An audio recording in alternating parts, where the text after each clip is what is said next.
Jadi mungkin di industri itu apa saya nggak paham.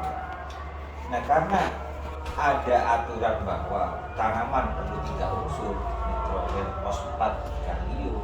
Jadi di Indonesia disebut alat itu BUMN atau perusahaan yang kapasitasnya produksi besar nggak ada pilihan lain, dia pasti impor. Di fosfat itu kan kalau full spec bukan hanya fosfat, bukan hanya B25, bisa ada MgO, bisa ada seng, ada Fe, semua unsur logam. Unsur logam itu kan unsur tanaman. Karena kalau ada unsur ini, fosfatnya nggak ngaruh. gitu. Adanya residu fosfor. Karena nggak sih dimakan. Sama kayak kita makannya bukan makan nasi ya, makan daun. Bentuknya begitu. Kan nggak bisa terserap. Iya.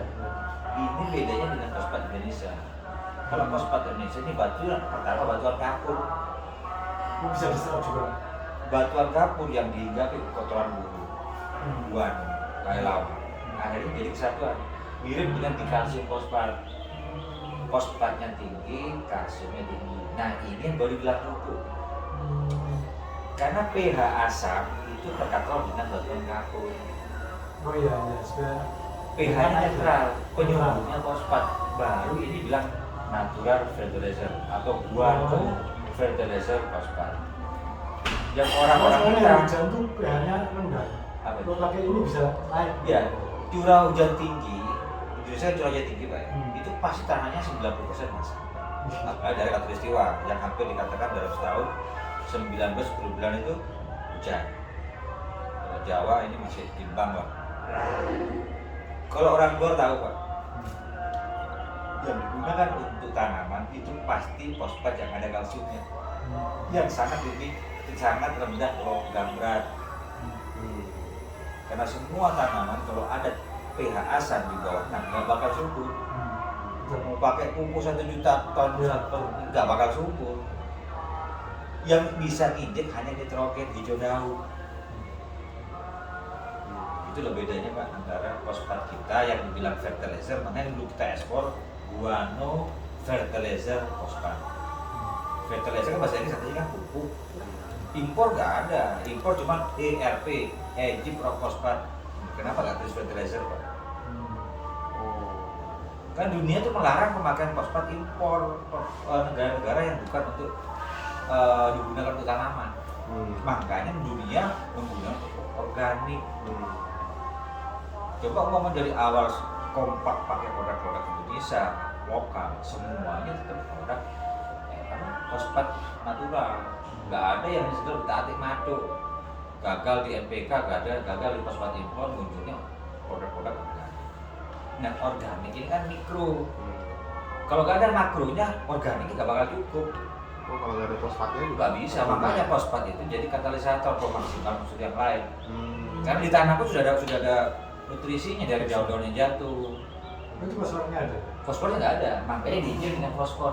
Oh, tinggal nambahin fosfor aja. Nah, fosfor. Jadi, nah sekarang sudah orang berlomba-lomba buat produk turunan dari organik, tinggal penambahan P. Makanya waktu kemarin kita rapat di Jawa Tengah, boleh kita combine dengan produk-produk organik di sekitar, yang ada sekitar nggak usah jauh-jauh, asalkan fosfatnya fosfat kita. Fosfat jadi jadi penambahannya sangat signifikan. Jadi kan punya 1 kilo pupuk, dan pemakaian setengah kilo fosfat ini menjadikan 10 kali lipat. Waduh, yang ini produktivitasnya naik Tinggi, makanya kalau nggak ada fosfat nggak bakal subur. Jadi kalau ditambah setengah kilo tuh harganya naik berapa persen? Enggak, ini kita mengurangi malah data pupuk kimia. Kalau pakai produk kimia, umpamanya per hektar itu 4 juta ya, produk kita cuma 1,8. Hasilnya minimal 2 kali lipat. Tergantung dari kritisnya tanah.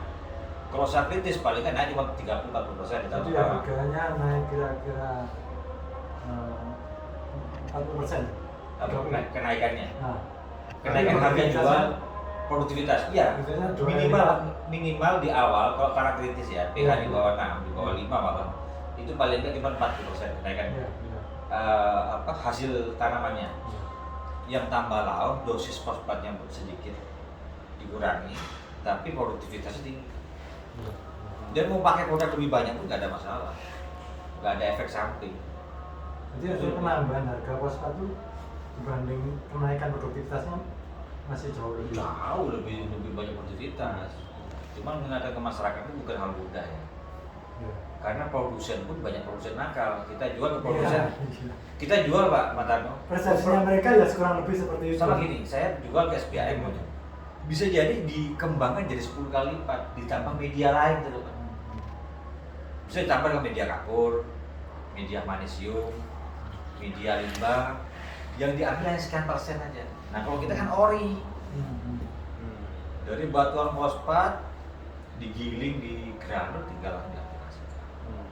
Dan reaksi langsung hitungan detik Pak, bukan hitungan nunggu sampai sekian jam atau sekian hari. Reaksi tanahnya Pak Tano cerita saya percaya. itu langsung dibuktikan. Lantai kok berapa lama kok bisa ada Detik langsung naik jadi 2000. Jadi reaksinya fosfat itu kan banyak orang berpikir bahwa dianggap slow release. Slow release karena fosfatnya fosfat impor yang muncul residu karena yang diambil sama tanah kan